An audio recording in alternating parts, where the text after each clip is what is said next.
আপনি কি জানেন what's the fastest SUV in the world? It's not range rover, it's not Lamborghini euros, and it's not even the G wagon. It's Aston Martin DBX 707, যেটা পৃথিবীর সব থেকে fastest SUV. Aston Martin DBX 707 এর নামের পরের এই 707 দ্বারা horse পাওয়ারকে নির্দেশ করা হয়েছে, কারণ এটাই আছে MG এর 4 লিটার এর টুইন টার্বো V8 ইঞ্জিন, যেটা 760 হর্স পাওয়ার প্রডিউস করে। কারণ এই এসইউভি এর 0 থেকে 100 তুলতে সময় লাগে মাত্র 3.3 সেকেন্ড। সেই সাথে এটার টপ স্পিড হলো 310 কিলোমিটার পার আওয়ার।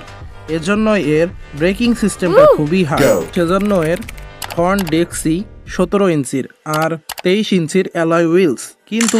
কিন্তু এর দাম খুবই সস্তা, যা শুধুমাত্র আজকের জন্য থাকছে জাস্ট অনলি 6,94,50,000 টাকা।